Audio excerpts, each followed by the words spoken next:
Thank you for joining us for ALD's new series, open to all members, ALD Career Conversations.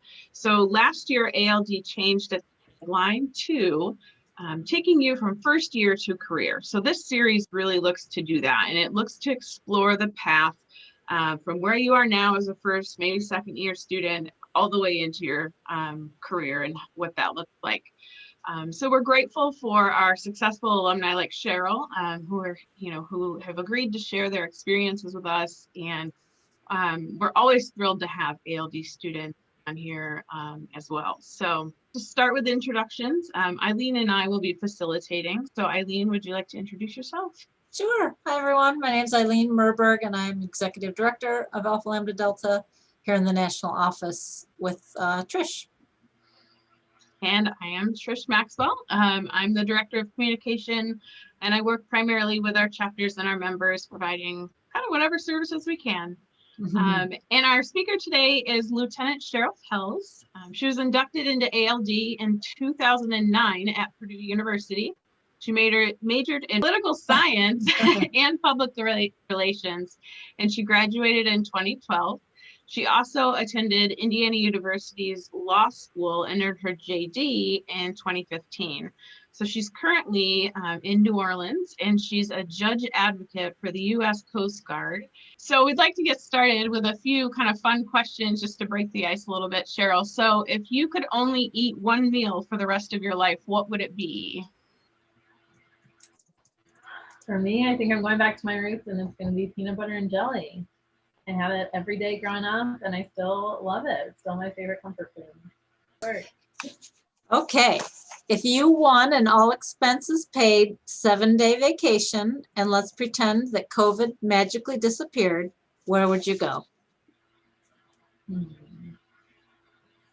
Well, I have been daydreaming about beaches a lot lately. So I would say I'll go with Bali. Go and relax in the sun on the beach. I have been craving that for a long time. Nice. Yeah, the beach is key. So what did you want to be when you were younger? When I was younger, I thought I was going to grow up and be a dancer, or I was going to be a marine biologist, which is my favorite. Free Willy was my favorite movie. And I was going to be one of those two. I was determined. Okay, so let's go ahead and start with our career conversations and start with Alpha Lambda Delta. What role did Alpha Lambda Delta play in your undergraduate experience? Were you involved? Did you, do you remember getting invited and what the reasons were that you joined? How involved were you, and sort of what role did it play at Purdue? Well, I remember my first introduction to Alpha Lambda Delta was getting a letter in the mail to say that I had been invited to join. Before that, I didn't know anything about it. And I think it was a call-out meeting that I went, and just already just sitting in that room, I felt like a great community of my peers who were there, who were taking my classes seriously, and were excited about, being at school and meeting people. So it was an easy decision for me to join at that point. I did run for office, and I was the vice president of our Purdue chapter. And then interestingly, the president turned out to be my very best friend in this whole world, so she's still my best friend to this day. Wow. So then it was so easy, to be involved and to be excited about this organization. Of course, my Susan Huffman is on the line as well, our chapter advisor, who also made it just such an easy group to be excited about. We had some great events and had some speakers, did some networking events, and those things really stuck with me, along with, the relationships that I made, that I don't think I would have met some of these classmates if not for Alpha Lambda Delta. Great. So you had two majors, political science and public relations, correct? So can you talk a little bit about your major and your academic experiences and how they helped prepare you for your career? I now tell any future lawyer that political science and public relations is the absolute way to go. I guess I can break it down one at a time, but starting with public relations, I picked this major just because I wasn't sure exactly what I wanted to do with my career. And really what I learned, and Purdue happens to have a really amazing communication school there. But my lessons in learning how to write better, how to write more persuasively, get a message across in a few words, has done wonders for my career now as an attorney for the Coast Guard. That just makes me stand out from my colleagues. And so many people comment on my writing style and even presenting a case, if I'm in court or presenting a case to my boss, that I had the practice through public relations major of how to get a point across effectively and quickly. So I was very happy to have that, and also political science. So again, wasn't exactly sure what I wanted to do. I had been involved with politics throughout high school. Thought that might be a career path for me. What really stands out to me about political science as an undergrad major was just kind of learning the process, just that base knowledge of how the system works, the system that is going to control pretty much everything we do as American citizens. I had one stats class that really stood out to me for actually learning how to decipher political polls. And when someone tells you that 76% of the population believes this, how did they get there? What does that actually mean? And that has really also stood out to me just in my career and being a better citizen. And then all of that on top of just having a liberal arts education, which I'm very happy to have as well. As an undergrad, did you consider different careers in political science? Did you always know you wanted to go the law route? How did you? No, I was trying it all. Every summer internship that I did was totally different. My junior year, summer after my junior year, I interned with the Indiana Secretary of State's office, and that was a rotation through their different departments. And I really, really enjoyed it. I think if I did not go to law school, I would have been very happy with this position in state government.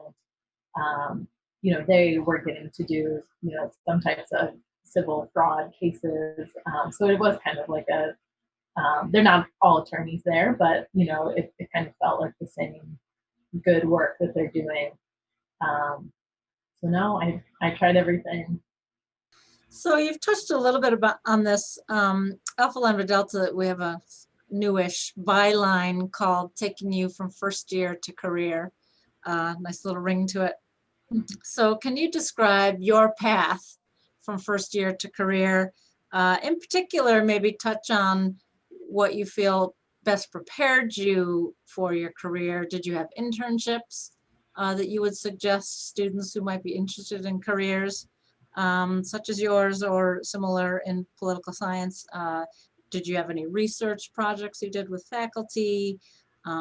Graduate school, what were some considerations and things you did to prepare to apply for graduate school? Did you have a part-time job? So sort of your path from first year to career. Well, it is a lot of things. I kept very, very busy throughout my undergrad career. And most of the time that was because I wanted to figure out my career, and I wanted to be exposed to as many opportunities as I could so that I could effectively narrow that down. Of course, grad school was always in the back of my mind, as well as applying for officer candidate school with the military. So that meant that no matter how many other things I was doing, I had to be sure that my grades, stayed as high as possible.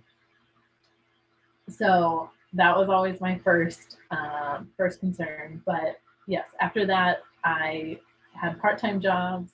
I worked in the Purdue Office of Study Abroad. After I studied abroad, I was also a group exercise instructor, which I didn't think I had a future in, but has actually come up quite a few times in my life. I have given group exercise classes before.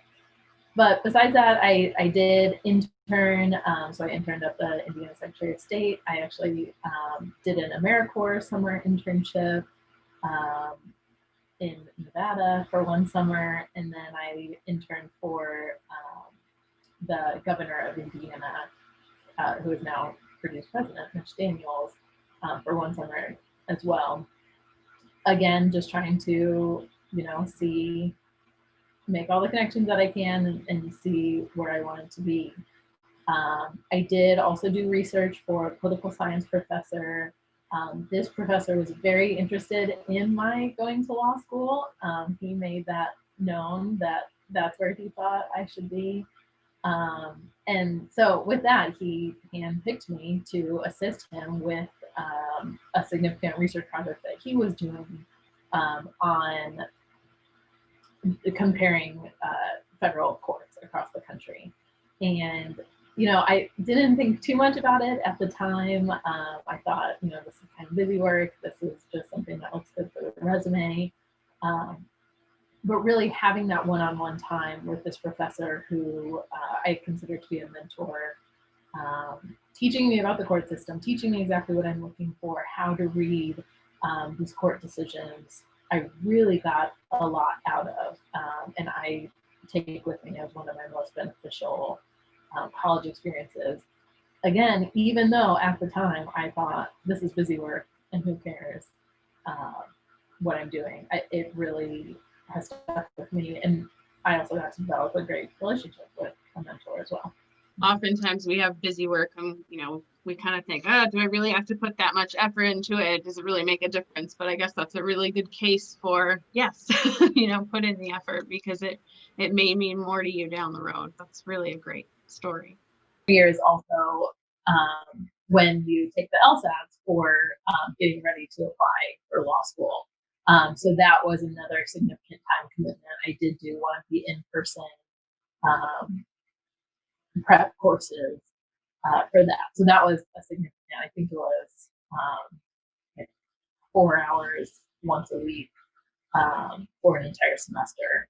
But it, again, had huge dividends and I got into law school and I have a great career. So, we know you went to law school. So that was kind of another big step in your path to your career. I'm just curious, what does a typical day look like for you at work? Well, so the Coast Guard, so practicing law in the Coast Guard changes depending on what job you are in and where you are across the country. So right out of law school, I got accepted into the Coast Guard. I went to training. Even though I had just finished law school and passed the bar, you then have to go back to a mini military law school for 10 weeks to learn military law. And then on top of that, we have a kind of a boot camp that's a little bit kinder to officers, but it was still pretty rough for me. And after that, my first assignment was in Washington, D.C. I was a appellate government counsel, so I got to argue on behalf of the Coast Guard in criminal appeals of cases, which was a huge job, and I'm so lucky I had that job. Also helped me refine my writing and advocacy skills. After 2 years there, I moved up to Juneau, Alaska, and I volunteered to do so. And I got up there, and that's at a district office where my day-to-day was fielding any question that came in from any Coast Guard member in Alaska. So whether it is, operational advice, can my unit do this? Can we search here? Can we find evidence of something here? Or could also be just general legal assistance. I need help with my taxes. I need something like that. And I also got to prosecute Coast Guard members who got into trouble up there. And now I spent 3 years there, and 2 months ago I moved to New Orleans, Louisiana, where I am now at the Investigations National Center of Expertise, which again is a huge mouthful.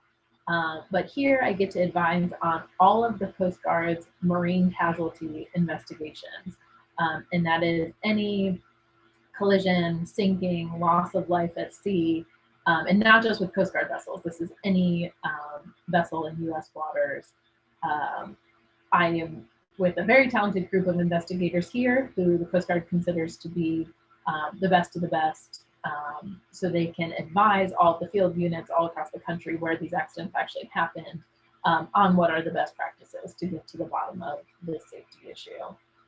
So all of that is to say that if you are interested in a legal job that never looks the same and where you will never get bored, then the Coast Guard is definitely the place to be.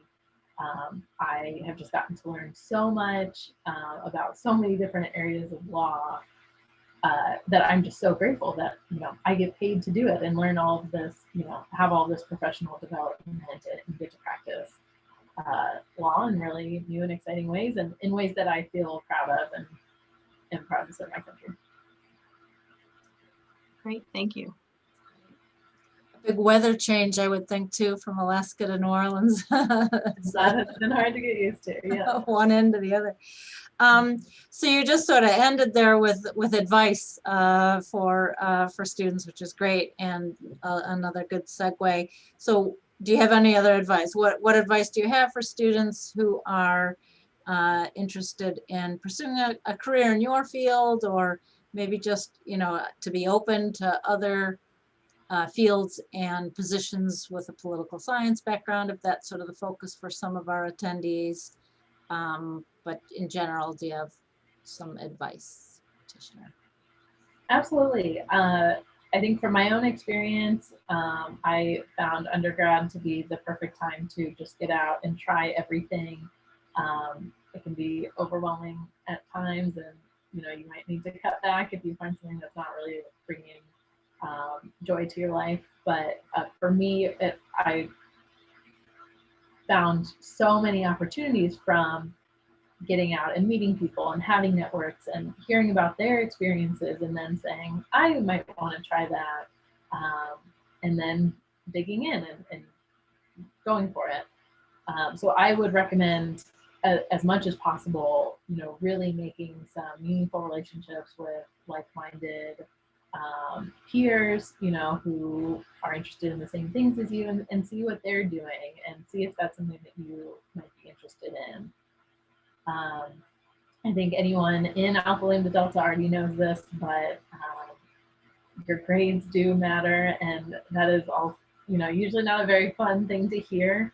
But the fact is, a lot of opportunities, grad schools, jobs, you know, might just look at that number, you know, the GPA that you have, and put you in a yes or no pile right away. So that is really something that you have to think about, and not be so overwhelmed that you aren't remembering that GPA matters. And that also goes for, I've sat on many boards for Coast Guard or new attorneys, and the same thing goes there, that, you know, it is unfortunately an easy number that you can use to kind of weed out some people when you're making those really tough decisions. So I think get as involved as you can, but not to the point that your grades might be slipping. Right. Yeah, that makes sense. Good. And my sense is this, you mentioned things that bring you joy, and it sounds like your career does bring you joy, which is so wonderful to see. Do you have a favorite thing about your career, the job you currently have, or the job you had in Alaska? Like, what are some of your favorite aspects of it? Yeah, I think it's mostly the travel, the fact that, so I'm from Indianapolis, Indiana. I went to Purdue, an hour away from my home. I went to IU, which is an hour in the other direction away from the home that I grew up in. Who would have ever guessed that I would spend 3 years living in Juneau, Alaska, doing a job that I love so much. So that part has definitely been great for me. I mean, just the travel, getting to live different places, and then still having a home base. You know, whenever I do want to go home and visit family, I have a job that gives me the flexibility to do that. I think having a job that empowers you really goes a long way as well. My law school colleagues who are unhappy with their jobs, it usually comes down to the fact that they're at perhaps a law firm that's so big that, you know, they don't get to take credit for any of the work that they do. You know, some higher up gets to sign off on their work and gets to overrule them on any decision that they have. And really, that's something that I love about my job, is because the Coast Guard is small, we really rely on every single attorney that we have. So my opinion matters and my work product matters. And if I mess something up, you know, it's me who has to deal with that. So I do feel like I have an important role here, and that motivates me every day. Or when I'm tired, or, you know, when I don't really want to be at work today, then I still get to remember that I have a job that matters, and that has been really helpful for me in my career. That's great. Right. You had talked earlier about, you know, your mentor, your faculty member that became a mentor. And I think finding a mentor is kind of hard for a lot of undergrad students. And, you know, looking at faculty is a great way to find a mentor. But if you're looking at, you know, strictly say the field of political science, if one of our students was looking to find a mentor in the field, what advice do you have for them? My advice would be that it's always going to be awkward at first, but you just have to do it, and you have to show up at their office hours, even though you have 100 excuses on why you don't want to.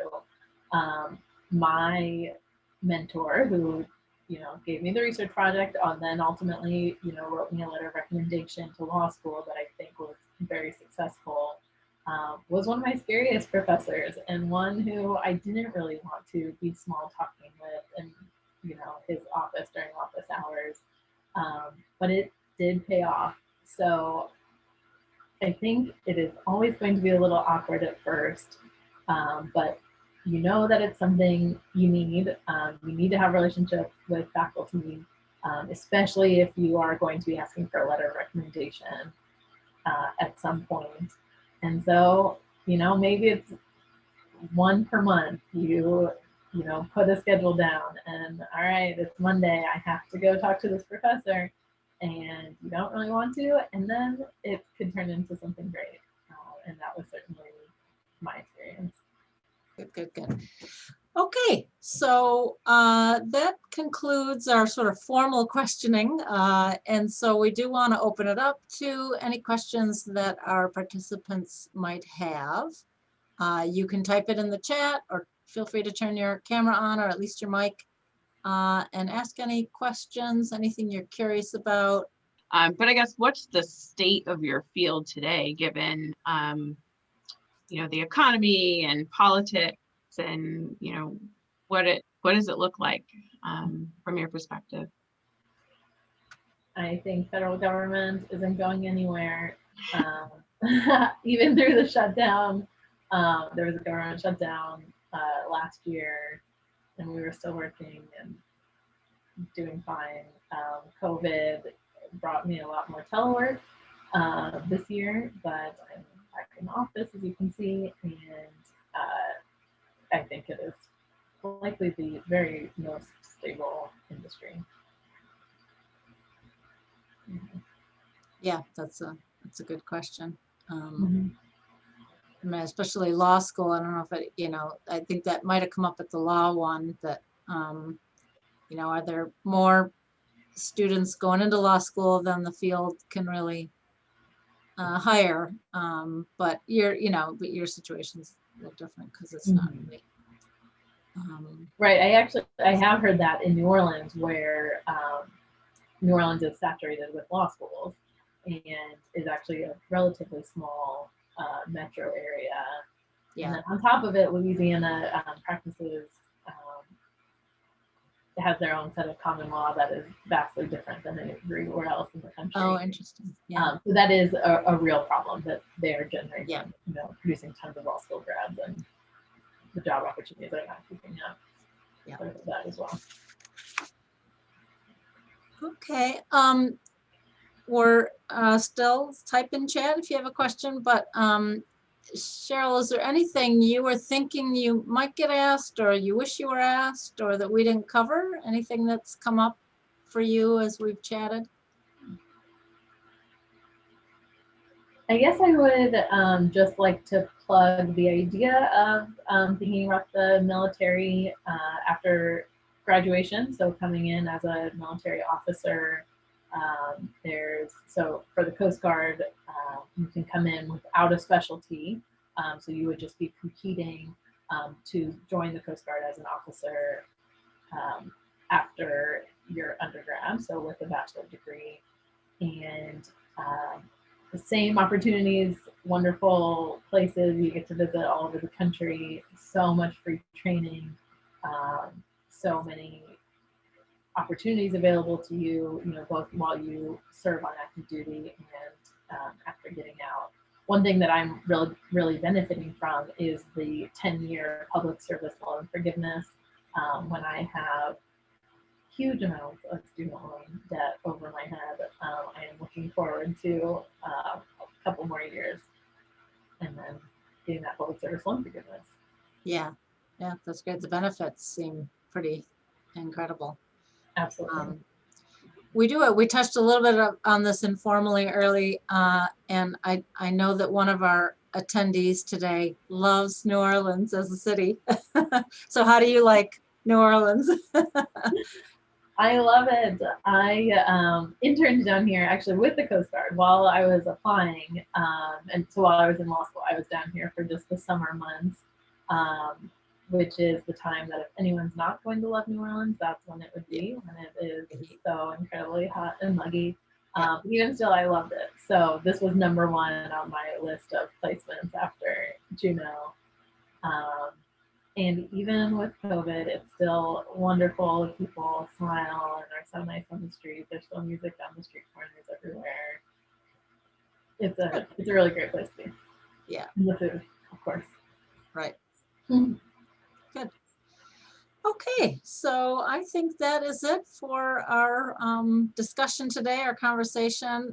We cannot thank you enough. Thank you so much for your time, for being a strong Alpha Lambda Delta leader, and helping the organization and future generations with their careers. So very much Absolutely, and I hope Trish has my contact information. If anybody does have any follow-up questions or would like to talk to me offline, I would love to. Oh, that's very nice. Nice of you to offer that. Awesome. Yeah. Thanks, Sharyl. Thank you.